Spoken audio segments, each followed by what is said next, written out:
Hello, ladies and gentlemen. Welcome back to the PWUnlimited podcast with me, Nick. Who are you? Tim. Hi, guys. Miss you. What's going on? This is the Pro Wrestling Unlimited podcast. Let me tell you guys. So I was out of the state for about 2 weeks. I was out of state. I was in Florida. Florida's a nice place, but fuck, I really love our time zone. Being on the West Coast means, yes, like we get everything at the perfect time. Even though we get Raw and SmackDown at like 8 and 7, I could deal with that because there's a way for me to, watch that online. West Coast is the best coast. I'll tell you that right now. Oh gosh. That way, One good thing about that is, like, say we go live after a pay-per-view. Yeah, for people on the East Coast, it's midnight, but it's not for us. Yeah, it's not midnight for me, motherfucker. I'm not trying to sound like a douchebag or anything. Oh, I'll sound like a douchebag. I love the West Coast. Oh, Nick the heel with his little mustache and high heels. A little inside joke there. Should we tell them about that? It's already taken down. Yeah, go for it. So, okay. Should we just make the announcement now? Tell the other story first, what you found. Okay, so I really, really wanted us to have a pro wrestling tee store. I felt like this would be super awesome to have. We should think about getting this. And so, we thought about doing it. And I'm on the phone with Tim. And all of a sudden, he goes, "You need to go type this in. You need to go look at this." So I said, "Okay, hold on." I type it in, and there's a fucking t-shirt.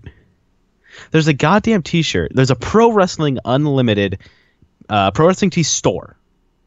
PWUnlimited fucking goddamn store made by some other fucking tit fucker out in goddamn butt fuck whatever. And if you're the motherfucker that made this, I hope you never watch another one of our fucking videos ever fucking again. Because I hate you. But he or she made a shirt, a baby blue shirt with a picture of. I have the picture. Oh, okay. I have the picture. I will tweet out the picture right now. Made a shirt with my goddamn face, but I think I look like Mario. Super Mario. And it said hashtag Nick the Heel with a pair of like stripper heels next to me. Tweet it and I'll put it up on the gonna stream. tweet. I'm gonna. That was probably It's just annoying. Oh my god! I'm gonna go ahead and tweet the picture right now. Go look at my Twitter at PW_Armstrong. It's something, you guys. It's you son of a bitch. Nick the Heel in capital letters. Eli Drake plucked the title. Not going to air till February 1st. Yeah, he dropped it to Austin Aries. Austin Aries, new Impact. They call it the Impact Global Champion. They don't call it World. They call it Global. I tweeted it. I'm getting it. So, after finding that, I do have something cool to announce. Hold on. Let me pull this up on the stream real fast. Okay. Everybody can bask in its glory. This is the... Where'd it go? It did not... Oh, there it is. All right, guys. This is what Nick was talking about when he said somebody made a T-shirt. Yeah, so with him. If you're the son of a bitch that made it, thank you, fuck you, goodbye. Hashtag Nick the Heel. I don't know what that mustache is supposed to be. High heels. I don't even think like my mustache. My girlfriend saw it and she lost her shit because my mustache is like the scraggly porn stash. Like, I've got the mustache of, like, a high school student.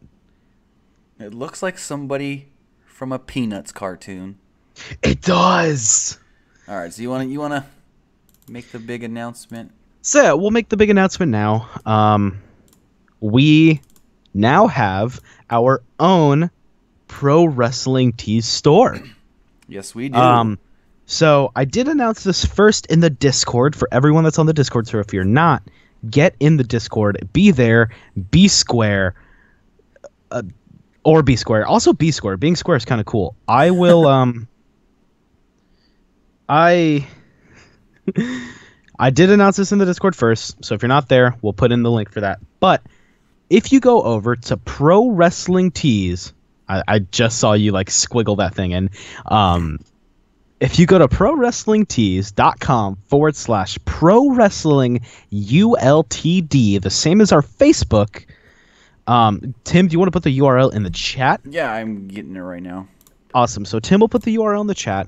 Go buy a shirt, and if you do buy a shirt, tweet it to us, and maybe one lucky person will get something. Maybe they'll get a reply. Maybe they'll get a little thank you card. Maybe they'll get my love and care, and I'll send you memes every day for the rest of your life. I don't know. But we do now have a pro wrestling store, and we didn't have to buy the store like some other YouTubers had to do.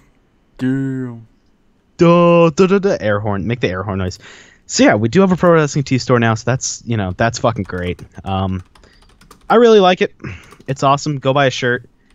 If you guys do, that would mean the world to us. Let us know. We still have the TeePublic store where you can get like the stickers and all the other good stuff as well. We're not closing that down.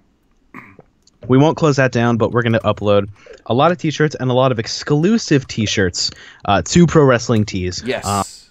And we will have a ton of cool stuff.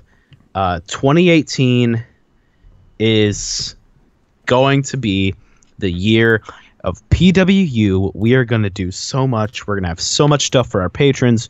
So be sure to check us out on Patreon at patreon.com/PWUnlimited. We're going to be doing a ton of stuff here on YouTube with 2K18, with Cliplash.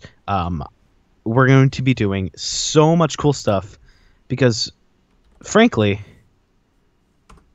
this is going to be the best year for PW. We almost ended the year with 60,000 subs, and I walked out of a Plato's Closet, and I texted. Do you know what Plato's Closet is? Yes. It's a good store. I walked out of that store, and I told him we will hit 60,000 by the end of the year, and we didn't. And though I was a little devastated, you know what made me really, really happy? What? The fact that we hit 60,000 and went beyond that. Oh, yeah. It was fucking amazing. Go ahead and Tim, do you want to throw the Discord link in there too? I'm trying to find it right now. You're good. Take your time, man. Can we get $10 shirts, please? We have no control over how much our shirts are, especially on Pro Wrestling Tees. It's kind of up to Pro Wrestling Tees. Oh, there we go. I have the link. Got it. You already got it? Yep. Cool. Should I? No, I'll ask you that later. You can just text it to me, and I'll let you know if it's all right to say. Oh, it's just for the Discord, which it doesn't matter right now. Okay, cool. Derek Bocek, yeah, the pillow is still available. Oh yeah, everything on the TeePublic store, which I can link right now as well, is still available. The stickers, the pillows, the hoodies, the everything. So, you want to start talking pro wrestling? We've been on for 10 minutes now, and we haven't talked any wrestling. Yeah, let's talk some pro wrestling. So, I'm going to run down. I want to get your opinion on this. The Mixed Match Challenge. They've announced all the teams. Thought you were going to... Okay, name the team. Because I actually don't know every team, even though you told me. I kind of forgot. Here's one thing I want to... Go for it. And tell me them. I'll give you my live reactions to it. Okay, here's one thing I want to say. I don't think we're going to get heels and baby faces. No. And I think it's just all going to be genuine. This will not be canon. And I also think that some of these didn't know their pairings beforehand. The way they reacted in those videos, they seemed very genuine. Especially like Becky when she found out that her partner was Sammy. And definitely, I like... well, yeah, Luke will also give our picks for who we think is going to win. Because there's only really two legitimate answers. So there's 6 teams for Raw and 16 for SmackDown. So for Raw, we have Alexa Bliss and Braun Strowman. Mm-hmm. Sasha Banks and Finn Balor, who Finn was actually upset about this. He wanted Bayley, and Bayley wanted Finn. So, anyways, I could see why. Nia and Apollo Crews, which that one's very controversial because it was supposed to be Enzo. Controversial is one fucking you. I like the comedy aspect of it. My favorite thing is Nia Jax. The funny thing she ever said is they're like, "How do you feel?" And she just goes, "Lord help me." And Titus goes, "See, she's so excited. She can't help it. She's calling on the Lord to help her." And I was like, Titus is so underrated. Yeah, on the promo, but not in the ring. He's not that good in the ring. Anyways. On the ring, I could probably beat him. So we've got Asuka and The Miz, who Asuka was ecstatic to be teaming with The Miz. I mean, I get why The Miz was happy. Asuka don't lose.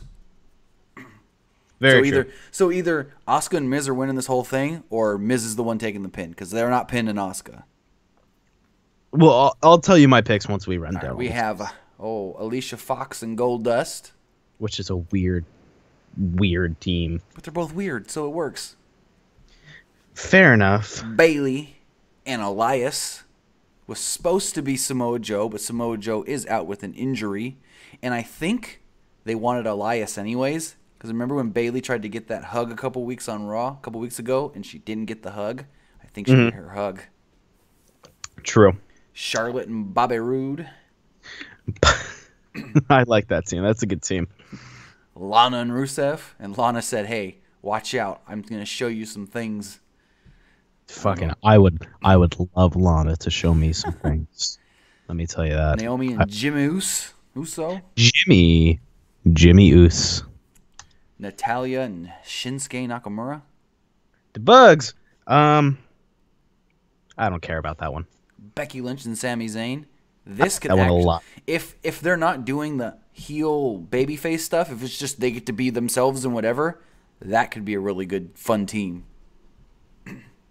It can be, especially if there's no like you said, if there's no heel face to it. Right. And then Carmella and Big E. Did you see the video they posted with Carmella, Big E, and Xavier today? Wasn't that like a Rocky-esque type thing? Yes, where she was training and eating pancakes at the same time. I love it. It's a dream come true. That's me every morning. So who do you got? It's hard not to say Asuka Miz. It's easier to say Braun and Alexa. Yeah. Their whole thing is they said they're going to scare their competition. You know why they paired them together, right? No, I don't. The tallest guy and the smallest girl. True. Braun Strowman has just done so many fucking things. Like grappling hooking a lighting rig with no lights to kill Brock and Kane. That I liked did you ever hear the explanation of why he ended up in a different garbage truck? No. So he went on someone asked him, and he goes, "Well, you see, when I was in that truck, it took me halfway across the country, so I kept having to jump garbage truck to garbage truck to get back." No. I swear to God, that's what he said. He's like, and in my mind, I was like, as if the idea in kayfabe, Uber doesn't exist, Lyft doesn't exist, or WWE can't fucking send someone to pick up Braun Strowman. So he had to dumpster hop to get to the Raw arena. And then he sprinted on top of that limo. Wow. No Uber, you got garbage. Jesus. I love it. I fucking love it. So who you say you're on Alexa Braun? My two picks are Alexa Braun or Asuka Miz. Yeah. Let's put it this way. If Asuka Miz win, Asuka is doing the pinning. If they lose, Miz is taking the pin. Strowman will pin the Miz. Because the thing is, he's okay. He'll benefit from. He doesn't get damaged from taking a pin. Right. So he's all good. I think it's gonna be interesting if they give us brackets. That's when things will get interesting. Well, here's my question: what are they fighting for? Apparently, the winners get like $10,000, or it might be $100 towards charity. Hey, you know what just bothered me? What? SummerSlam's not the only, or Survivor Series not the only time that Raw and SmackDown go head to head in competition Anymore. Those assholes. But it's like they're doing this for quote unquote charity, yet Facebook's paying them. Yeah. So hey, it all works. They're good. I think the first week The first week's gonna get some good numbers, maybe, but then after that, because see, here's how it's gonna work. This is what I read. So SmackDown's gonna go its normal time. You can read? Yes, sometimes. So SmackDown is gonna go its normal time, end at the 10 o'clock Eastern hour, and then within 5 minutes of that, they should start Mixed Match Challenge on Facebook. There's gonna be probably be the Raw division first. Huh? Probably be the Raw division first. No, I think it's only going to be one match per show. Interesting. It's only going to be 20 minutes. They're going to be, promo packages hyping up the different matches, the different teams. There's going to be a match, and then they're going to go directly into 205 Live. Now, when you're 205 Live, I think if I read this correctly, on the network is going to actually not be completely live. It's going to be tape delayed at 10 minutes because what they're going to do is soon as they end on Facebook, they're going to get everything set up as quickly as they can and go into 205 Live in the arena. And then at the 10:30 mark, 10:30 Eastern, they will start 205 Live on the network, and it will only be a half an hour show for the 6 weeks or whatever it is. Mm-hmm. Now thinking about it, if this Mixed Match Challenge is only 6 weeks, and there's 12 teams, how do you pick a winning team in the end? Like, that's only enough for what, one round? You'll probably get something like a house show. Maybe. Well, that leads me to my next thing. Yesterday before SmackDown, there was a Mixed Match Challenge match. Huh? Now, I don't know. This is what I saw. I saw an image on Twitter. It was Jimmy Uso and Naomi taking on Baron Corbin and Tamina, who are not in the Mixed Match Challenge. And they had the Mixed Match Challenge graphics all around the ring. Interesting. So I don't know what this was for, why they did this. Nothing. They didn't post it out anywhere. They didn't talk about it nowhere. I just saw a couple images from people that were there. It was the dark match before SmackDown. Interesting. I don't know if maybe they were just testing out the graphics to make sure they looked good on the ring post and the aprons. I don't know. I honestly don't know why they did it. I bet it probably wasn't even a Mixed Match Challenge match. It was definitely like a... Well, it was a match like you would see in the Mixed Match Challenge, a man and woman team versus a man and woman team. The ring posts had the Mixed Match Challenge graphics on the ring posts, and Jimmy and Naomi won, but Baron and Tamina aren't even in the Mixed Match Challenge. So it was weird. Speaking of tournaments and Baron Corbin, this U.S. title tournament, who are you pulling for? Jinder Mahal. You're pulling the modern day Maharaja. I'm pulling for Xavier. You think? I like Xavier winning that belt. You know what they said, right? If Woods is the U.S. champion, the New Day's the new U.S. champion. You mean right? Pass that title around? I meant to text you this. Does the Freebird rule apply for singles belts? I don't know. I wouldn't think so, but I mean, Sammy and Kevin think it do. Think it do. Wow, you're fucking English. I think it do. They said that if they beat AJ, they will be No, it's the. You know what this is? It's the Leiku rule. Remember they were co-women's champions. They even split the title in half. I was like, didn't they literally cut the title in half and kayfabe cut the title in half? And yep. Good. The Leiku rule. All right, I got a hot take. Go for it. All right, guys. Would you happen to have the Knicks hot take logo able to pull up right now? I'm gonna wait then. Let me know when you have the image. I do have a hot take coming up. I don't know if I do. That's all good. Just look for it. If not, it's all good. So I do have a hot take coming up. It's going to be about something, but we're not going to start it yet. I'm just going to read chat for now. I want Bobby Roode to win the U.S. title. That'd be a good one. Yeah. I think Bobby Roode should win it. A lot of people are saying they want Roode to win the belt. I don't know. What would you do if they put it on Mojo? Tim's pulling for the Jingle My Balls in the U.S. title bracket. Hey. I think that's where they're going to go. You got to keep Jinder. Sorry for that. You got to keep Jinder looking good. He just came off the WWE Championship, so why not? Yeah, why not? I think people will take on board to him if he wins the U.S. title instead of instead of the big title, you know? Right. Royal Outcast. I also like the idea of Mojo winning that belt too. He could use something that could really elevate him. Well, according to Zack Ryder on Twitter, he said that they've got something big in the plans for old Mojo. Question. This person just asked, is Sting confirmed for the 25th anniversary? His name has not been put out yet by the WWE. Okay, that's what I thought. Oh, you know what? We're probably echoing because I still have my speakers on. It doesn't sound like it to me. Okay. Anyway, do you have the logo? Give me 2 more seconds. I gotta look one more spot. Oh, you're good. I don't have it on the new computer, but I think I know where I can find it. Okay. Don't feel bad for Zack Ryder. It happens. Yep. I just think he's been there for so long. He's going to be the kind of guy that's just going to be absolutely okay with putting people over. He don't care as long as he gets his paycheck, so he can get his $30,000 collectible figures. Fuck, man. He's a big 12-year-old. He's just a big 12-year-old. Pretty much. I mean, if you listen to the podcast, the Edge and Christian podcast with Kurt Hawkins, they make fun of him about that for a little bit, talking about how he spends so much money on figures. And Christian was talking about how when they had like the hurricanes and stuff in Florida, Christian's house flooded, I guess. So they stayed with Zack Ryder, and his daughter, Christian's daughter, saw all the toys, and Ryder was like, "Oh no, you can't play with those. Those aren't real toys." That's awkward. 2, 3-year-old sees toys. Oh, look, can I play with them? Dude, when I was a 3-year, I don't think I played with toys as a 3-year-old. I honestly think I would just pick up like baseballs that were around the house and just fucking fire them.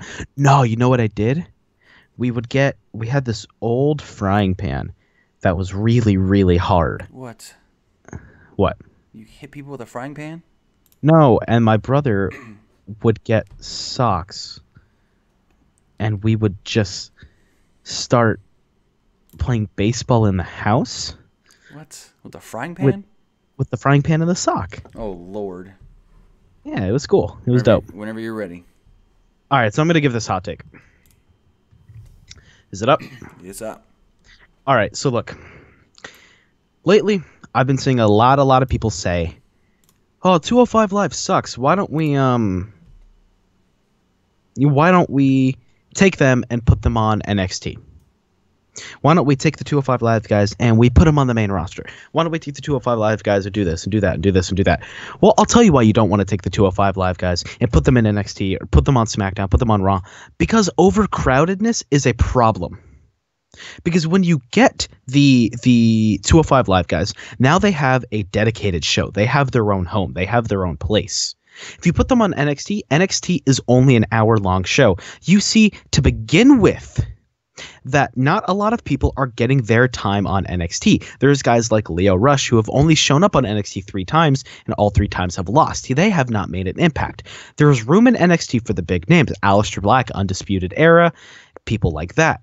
There's going to be no room for these cruiserweights to try to go in there and make a name for themselves, make an impact with that cruiserweight title. Now, same issue with SmackDown. Overcrowdedness. You put them on SmackDown, the SmackDown is only 2 hours long. You need to fit in a lot. You have a ton of stories going on, and you don't have enough time to make a dedicated segment for the Cruiserweight division.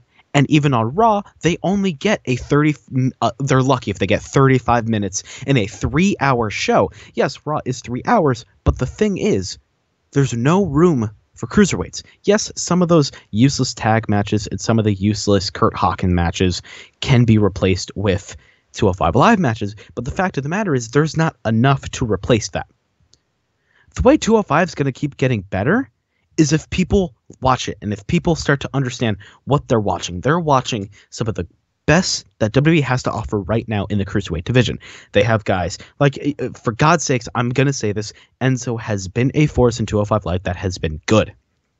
Tony Nese, who is fantastic. Jack Gallagher, whose heel work is phenomenal. Brian Kendrick, who's injured, but Cedric Alexander, who's doing fantastic right now. Cedric Alexander is doing things in 205 Live that is just fantastic and fun to see, and I understand that it's not easy to watch because it is on the WWE Network, and if you don't have the WWE Network, then you can't really watch it unless, you use a friend's account or something.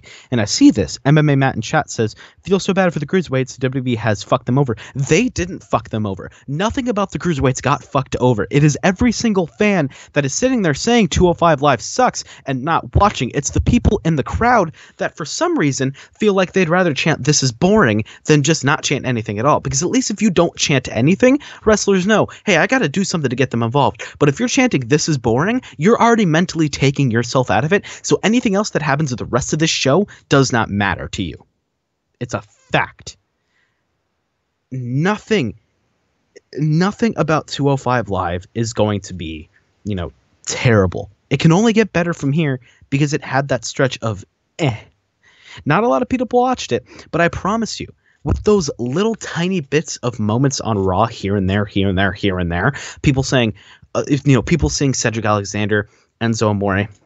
I said this, I made a hot take video the day Enzo went over to 205 Live. I said, this is going to help the division. Even though I was pissed when he became champion, I understood why he was put there, because he is a name that has established himself on the main roster, made a name for himself. The people like him. The crowd likes him. They sing along to his theme. They sing along to his chant. And he goes over to 205 Live and he brought those people with him. And it's understandable. The 205 Live division is going to be fine. There's going to be nothing wrong with it. You don't want to send them anywhere else. You don't want to send them to NXT. You don't want to send them, scatter them across the main roster. 205 Live is their home. And what we need to do in order to help 205 Live continue to be a powerhouse is just watch it. And when you chant constructively. Say stuff like, I don't like your fucking character. Guys like Tony Nese have fantastic characters going on. You should try to watch at least a little bit of 205 Live every week. And it's they're fantastic talents. It wasn't a failure from the beginning. It was a test run. It was a test run that is still in the testing phase, and that's fine. They're going to be in the testing phase forever. They'll get out of it once people stop being so curmudgeon over it. Enzo helped the division so much. They're going to get guys, and I've already seen people saying, "Oh, bring Johnny Gargano over to 205 Live," and then people say, "Oh no, he'll get fucked over. He'll get so fucked over." He's only going to get fucked over because people like you have that mindset already that he's not going to be good. You already have that mindset of whoever goes there is automatically fucked, instead of, hey, there's a new face, there's a fresh face, there's a new guy here. But instead, you'd rather be curmudgeon about it. That's why 205 Live is failing. Because everyone new that comes in, you already don't care. Because you have that mindset of, oh, it's meh. So when you get a new guy, if Ricochet shows up there, if Johnny Gargano shows up there, if Tommaso Ciampa shows up there, if anybody shows up in 205 Live, consider that good. Consider that showing that WWE truly cares about the Cruiserweight division and they want it to be successful. That's why they're giving you these guys. Rey Mysterio could help that division. Tajiri could have helped that division, but I don't know what happened to Tajiri. There's so many ways to help this division, and it all boils down to fan acceptance. When a new guy goes to 205 Live, from the get-go, you should be excited. You should be ecstatic because that is a fresh face. That is a new story. Guys like Kalisto, when he came, I was excited because now that is another established WWE guy going there. When Gargano, if Ciampa, if anyone like that goes there, that's going to be very, very good. 205 Live doesn't need to stop, and they don't need to put these guys there, put these guys there, put these guys over there. No, keep 205 Live, keep that division running strong, keep storylines interesting, keep characters in 205 Live, and it will be fine. That's my hot take. Wow. You hit a lot of good points there, though. And the Tajiri thing, he never signed an actual contract. He worked some Cruiserweight stuff, the classic and all that. He worked NXT stuff, and then I believe the last I heard, he was in like a tag team match on an NXT TV taping dark match, and he got injured, and then he just ended up not wanting to stick with the company. Yeah, I think I knew that, but oh well. It's all good. Oh, God. It's everything I said was laid out there.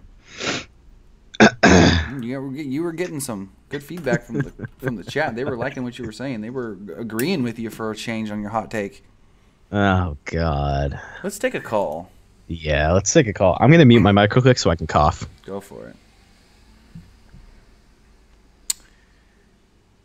And caller, you're on the air. What's going on? Yeah, guys, how you doing? Very good. Yourself? I'm doing okay. Yeah, I agree. I agree with Nick on the cruiserweight about the cruiserweight situation. But this is one thing I think they should do. I think you should actually let them wrestle like they did in the Cruiserweight Classic, and you will get the best. You will get the best out of them if you do that. Yeah, that's true. You'll get a lot out of them if they do kind of let them wrestle a little more freely. But they're wrestling fine right now. Nothing's bad. Oh, I'm not saying anything bad about the wrestling. Oh no, God no. But if you let them just actually wrestle, it'll be better. Oh yeah. Yeah, if you let them have a little more creative fun with it, of course, when you are having natural fun, it shows. But at the end of the day, it boils down. You're right. Having that little extra bit will definitely help. Okay, my last bit. Go for it. Okay, my last bit, and I'll let you go. This is a dream match I had. What do you guys think of it? My favorite in the Cruiserweight Cedric Alexander. The guy's awesome. You can't deny it. My dream match is Cedric Alexander, and I hope it happens one day. Cedric versus Will Ospreay. That would be awesome. That would be pretty good. That would be nice. I'm a big Will Ospreay guy. I like it. Will Ospreay, heck, we probably get to see Ricochet. That'd be awesome too. Ricochet is all but signed to the WWE, but I believe he's going to start in NXT though. Well, I'm pretty sure he'll make it. The guy's awesome. I watched him in Lucha Underground at Press Puma. He was awesome. Oh yeah, we'll know in the next 2 weeks. He should.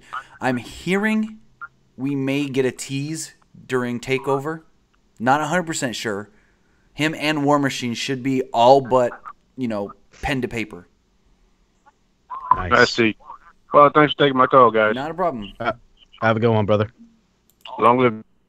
Now, I want to say one thing about what he said about let the Cruiserweights wrestle like they did in the Classic. Here's the issue with it. When you have the Cruiserweights going out there on 205 Live and they're just having matches, what makes them stand out? Especially when you watch Monday Night Raw and you see Dean Ambrose, Seth Rollins, Samoa Joe doing the big dives. And then you watch 205 Live, and the Cruiserweights, who are supposed to be known for doing high-flying moves and stuff, at least most of them, aren't doing that kind of stuff. Mm-hmm. They need to do stuff that makes them stand out, and when the heavyweights are doing the stuff that's supposed to be what the Cruiserweights do, what's going to make the Cruiserweights in their matches actually stand out? When you have, Rich Swann does the Phoenix Splash. You have Mustafa Ali does the inverted 450.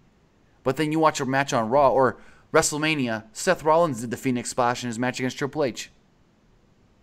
Yeah, I definitely hear what you're saying. Because it kind of gives off that feeling of like, why do I want to watch 205 Live when I could see the same exact moves by guys like Rollins, Dean, right. And I mean, even Joe does a really good fucking dive. I mean, Big E used to dive and almost kill himself. What the fuck you mean he used to? He still does, motherfucker. Like, I remember one time there was a match. Seth Rollins did a dive to the outside, ran right back in the ring, did a dive to the outside, and then did it a third time.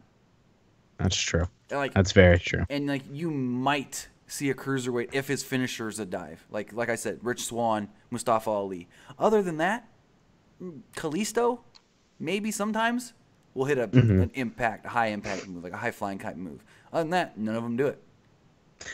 And as we talk about that, we do want to give some love out to some sponsors, to Strong Style Brand, and to Pro Wrestling Crate. Tim, do your thing. All right, got to give love to Strong Style Brand. Strong Style Brand is a pro wrestling clothing line. They have a lot of cool T-shirts, hoodies, hats, flags. They got their own shoes. Yes, they got their own shoes.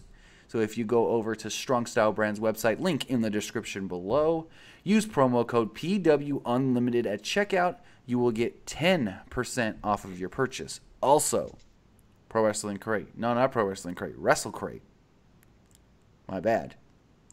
Go over to WrestleCrate.com, and if I were you, I'd sign up now.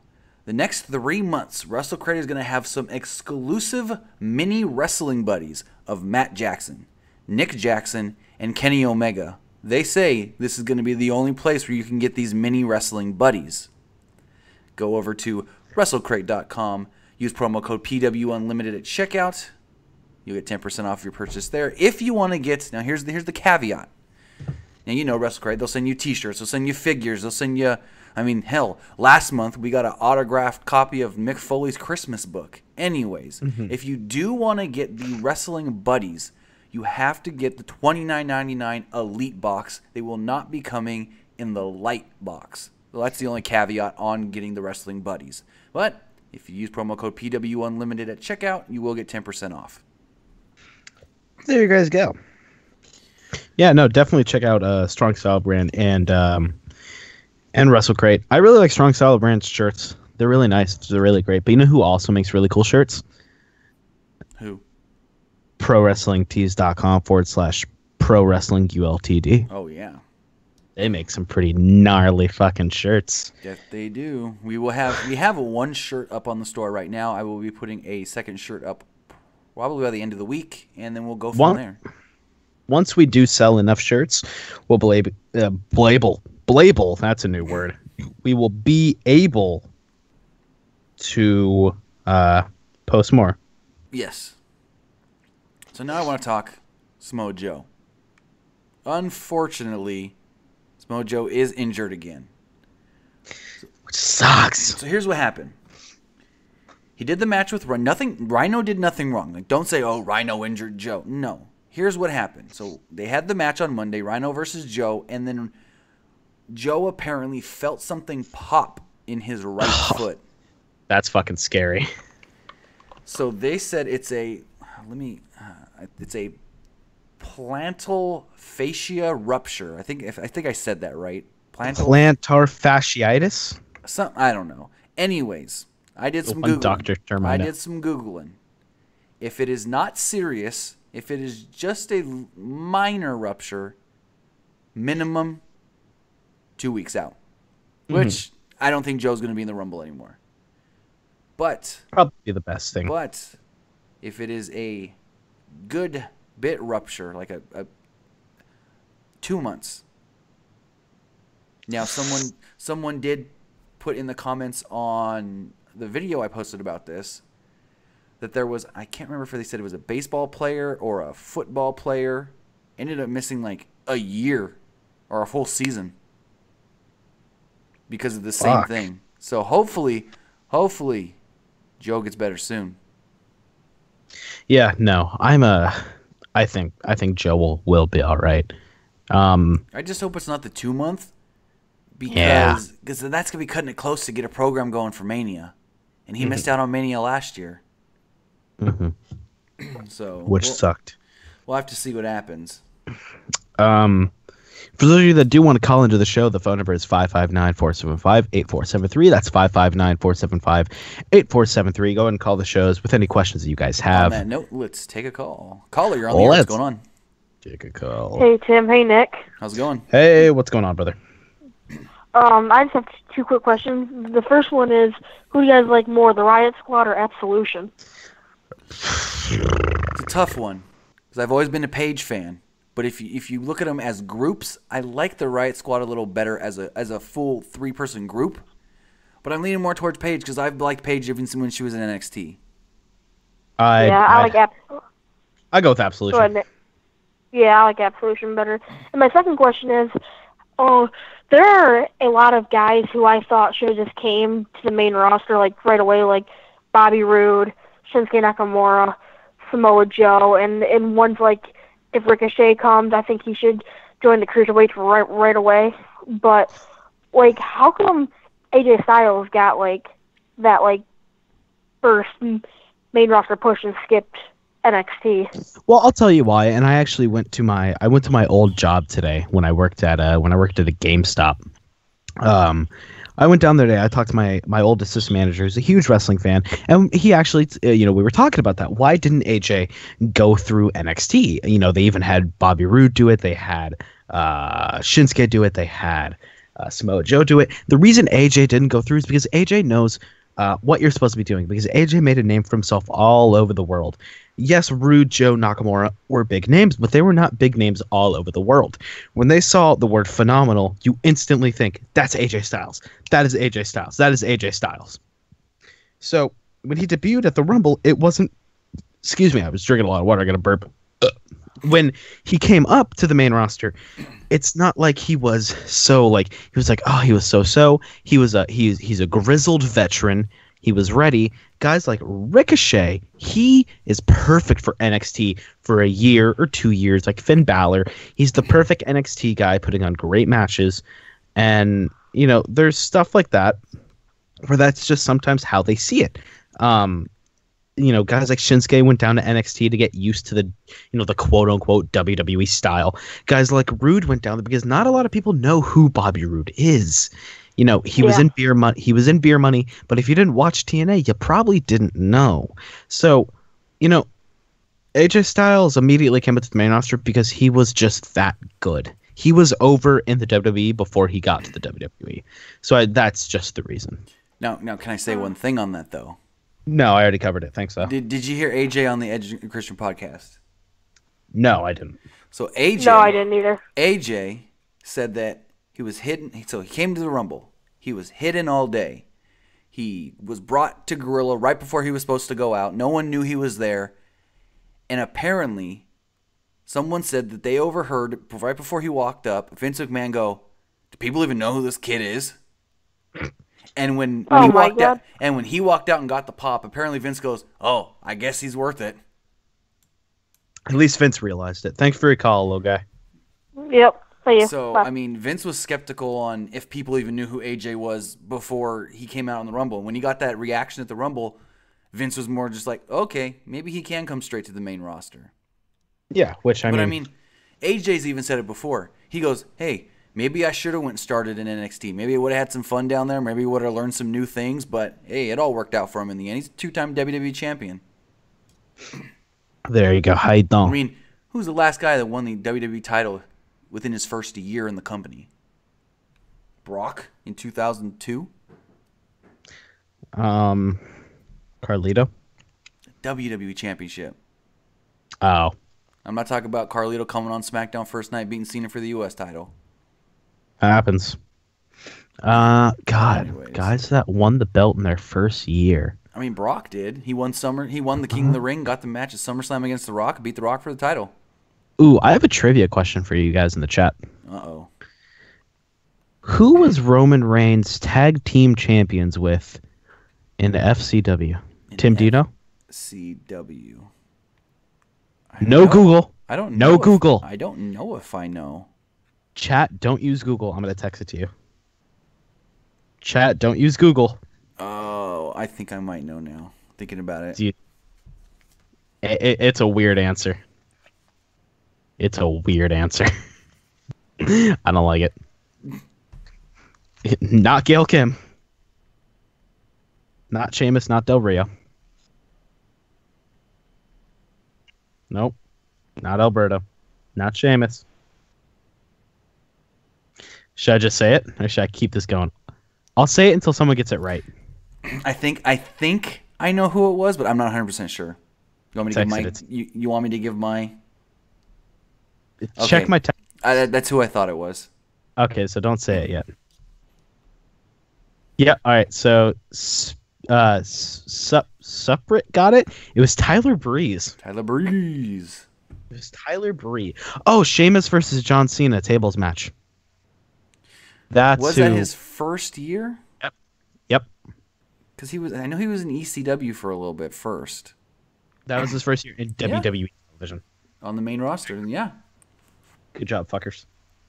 See, but I'm talking like, well, I mean, it might not even worked with Brock. I'm talking like coming in straight from not even being in developmental first year.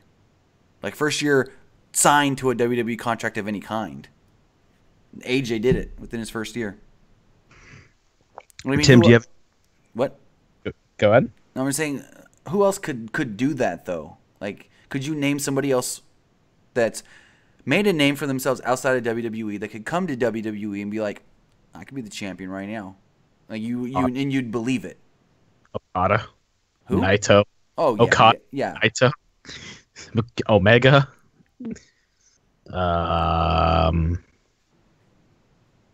Oh God, who else? I would say Tanahashi if he wasn't all beaten, banged up. Tanahashi. Plus, Suzuki. Well, I mean, let's say Tanahashi's almost 40, but AJ's 40. Yeah. So Big Show, I think he might have. That's what someone's saying in chat. Big Show. Yeah, I think Big Show might have. James Storm. All right, I got a question for you, Nick. Go ahead. Did you see the segment on Raw this week between Nia Jax and Alexa Bliss? The worst. No, but I heard The it was worst bad. acting I've ever seen. And I'm not. And the worst part of it at the end is when Alexa was like, "Did you hear what Asuka said about you?" And then she whispers it to Nia, and Nia goes, she says something along the lines of, "She couldn't have said that. Asuka doesn't speak English." And then there was a segment on the show with Asuka speaking English to Alexa. Like, really? I don't know. I don't know, man. Oh, Robert Cathy, Ric Flair. Yep, Ric Flair came in his first year, won the WWE Championship in 1992. Ric Flair drip go woo on the bitch. That's a song. What? So there's a rap song called Ric Flair Drip, and it goes Ric Flair drip go woo on the bitch. Okay, then. I'll send it to you. It's a good song. Interesting. Wow. Want to take another call? That's up to you. Yeah, we'll take a call, and then I Dude. got something else we can talk about a little bit. Caller, you're on the air. What's going on? And? No, let's try it again. Caller? Let's Caller try it. is not on there. Let's try a different caller. Caller, you're on the air. What's going on? What's up, guys? How's it going? Are you guys excited for the 25th anniversary? I think it's going to be interesting. Very interesting. I don't know. I hope they're not Go for it. Go for it. I hope they're not hyping it up so much that like we're disappointed in the end. See, my whole thing, I want to see how they do the dynamic of running it from two different venues at the same time. I want to see how they, because from what I'm gathered, it's going to be like all the regular Raw guys are going to be at the Barclays Center. All the legends are going to be at the Manhattan Center. So if you do have tickets and you're going and you're only going to be at the Barclays Center, then you're only going to be able to see the legends on the big screen. If you're going to the Manhattan Center, I don't even know if they have a big screen there to see the stuff going on at Monday Night Raw in the Barclays. So I don't know how they're going to work all that, but it should be interesting. Yeah. Oh, and thanks for reading my comment on Mojo. I think he really does need the title. Like, he needs something to like capitalize on his heel turn for me. Right. Yeah, for sure. I wanted to get you guys' thoughts or predictions on the Royal Rumble. I kind of want Shinsuke to win, which I think they've been teasing, for the men, and then like the women. Don't you feel like Nia should win? Because like they haven't been doing anything with her, or Asuka should just remain undefeated. I think it's gonna. It all depends. There's two things I can see happening. Either Asuka wins the women's. Don't say Ronda. No. Either Asuka wins the women's championship on the 25th anniversary of Raw, or Asuka wins the Rumble. Yeah. I was thinking that. I'm like, she should win the championship before her. Because she beat Alexa. She beat Alexa. Next week, she's gonna most likely. I mean, I don't see her losing to Nia next week, and so she's got a pretty good, argument of give me that title match now. Exactly. Let's put it this way. I'll tell you exactly what's going to happen. Go for it. Asuka is going to win at the 25th anniversary show. Ronda is going to win at the Rumble. Right. And they're going to pull the trigger early on Asuka losing. Yeah, I'm like, that's the perfect way for her to be undefeated. Someone that's worthy of, I can't think of anyone that's in her streak other than Charlotte. So not only that, I think it's going to be hard for that creative team to continue a story. If they're going to make it end in a way that's believable, you have it end like that. Not with a... You know what? The only thing, though? I say that. Ronda Rousey's move is probably going to be a submission, and you don't want Asuka to tap. What move did Ronda always win with in UFC? An armbar. And what has Asuka been winning with? An armbar. Yes. So it's going to be the battle of the arm bars. Well, thank you for your call. I appreciate it. Yeah. Okay. Have a good night. Have a good night, brother. You too. You too. Oh God. Yeah, I don't know. Okay. Chat and Tim, who's going to be the first person to beat Asuka? Oh, I don't even know. And when is it going to happen? See, the whole Ronda thing, I don't even know if she's going to be at the Rumble because she's supposed to be out of the country. She'd be in like Colombia filming a movie with Mark Wahlberg. Yeah, that's one day flying and one day flying back. Well, I mean, that's what I'm saying. Unless WWE pulls out the stops and gets her on an airplane as quickly as, like, you know, she films that morning or the day before and last minute get her out there. This is pissing me off, so I need to just say that right now. Global Wars, it's fucking Asuka, not Oska. If you're gonna fucking spell it wrong, get the fuck out of here. Oh, dang. I hate people that spell her name wrong because it's so easy to spell. It is. It's not like you're William Regal. You're breaking up really badly. Me? Yeah, you sound awful. Hold on.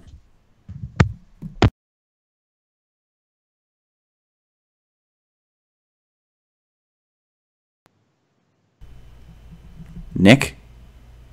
Oh God, you sound awful. Really? Yeah, you're like... Let me see if it's over on this end as well. Nothing sounds bad to me. Yeah, it sounds a little weird. Interesting. Like, hold on.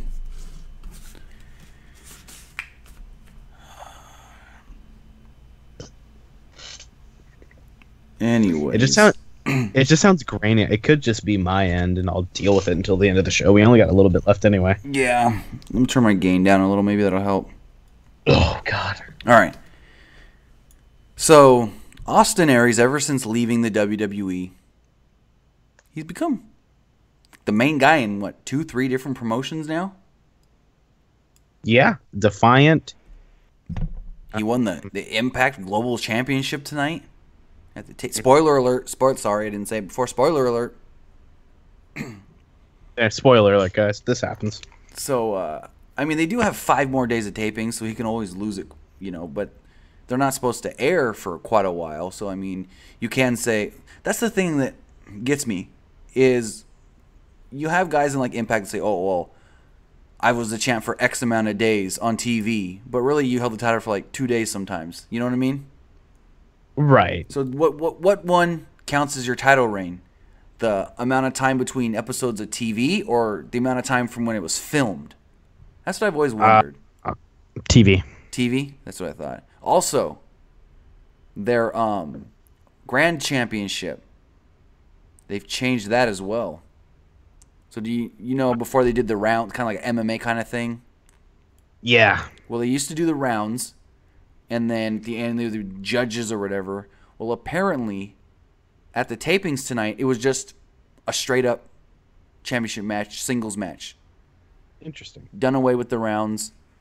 I heard Don Callis and Scott D'Amore have been making a lot of changes backstage since they've been given pretty much full reins of creative. Mm-hmm. And, I mean, it could be for the best. I mean, it looks like they may be signing. From what I'm hearing, I don't think they announced anything at the tapings tonight, but they did have a big old Twitch logo on the side of the ring. Which is weird that they didn't explain anything about that. I haven't seen all the spoilers yet. I only saw a little bit of them before we went live. So, but they did, like I said, the ring had a big old Twitch logo on the side. So for them not to say something right off the bat did baffle me. I saw I think it was the first show. I only saw the first show spoilers, and then I saw the thing of Austin Aries because it was all over Twitter. Mm-hmm, mm-hmm. And also everyone's saying, you know, oh, they got rid of the 6-sided ring. They're trying to be like WWE. Well, they've had a 4-sided ring before, and then they went back to 6 sides. They flip-flopped a couple times. Tommy Dreamer helped out as a producer of the show tonight. For Impact? Mm-hmm. Interesting. Confirmed by Pro Wrestling. What is this? Ringside News. Excuse me. Huh. Do you want the spoilers right now? I mean, if you want to read it. So, Caleb Conley defeats Rohit Raju. JB announces that there will be a few surprises here tonight. Matt Sydal retains his Grand Slam championship over Fallah Bah. No rounds, no judges. The Grand Championship match was just a regular match. Lashley defeats KM. Kara Hogan defeats Laurel Van Ness. And that was her debut, Kara Hogan. LAX comes out for an in-ring promo. Conan calls out OVE. As they come, Sami Callihan says he hates LAX in the Impact Zone because OVE hates everything because they're basically emos. Sami says he respects LAX as a bigger fish to fry, so the feud is now done. Sami claims in 2018 they will be tag team champions again. Conan says there are no bigger fish to fry because the whole damn tuna, Caleb Conley and Trevor Lee attack LAX. OVE bails. Moose and Johnny Impact defeat Alberto El Patron and EC3. Eli Drake and Chris Adonis make their way out. Chris Adonis is celebrating the life of Eli Drake. Former WWE superstar Austin Aries interrupts. Aries takes offense to Eli Drake, saying he was the greatest man to ever live. Aries says if Eli wants to be the greatest, he has to beat Aries. Chris Adonis then attacks Aries from the back. Eli calls out a ref. The match is in progress. Eli Drake versus Austin Aries for the world title. Austin defeats him in a really, really quick match in street clothes. Taji Ishimori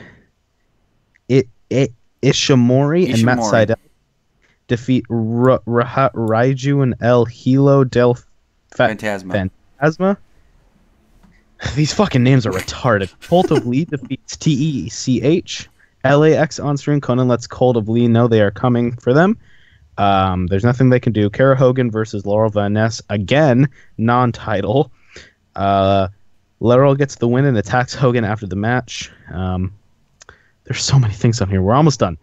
Hanaya defeats Amber Nova. Rosemary attacks Hanaya after the match. Hanaya runs away. EC3 versus Moose versus El Patron versus Johnny Impact. Johnny Impact pins EC3 and is the number one contender to the world title. Moose is helped to the back after the match. He may have suffered an injury. Explosion OVE defeats TECH. Rosemary defeats Amber Nova. That was a lot. Well, I don't know if that was one. I think that was 2 different shows that they filmed. Yeah, I think it might have been 2 different shows. And they're doing 6 days. So that's day 1 of 6.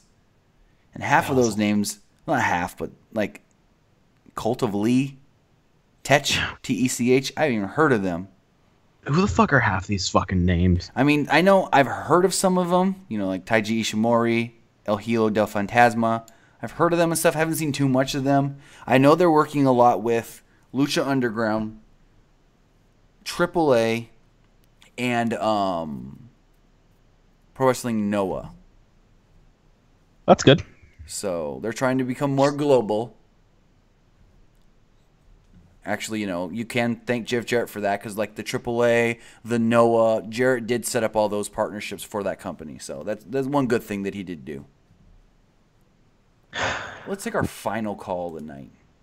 Yep. Collie, you're on the air. What's going on?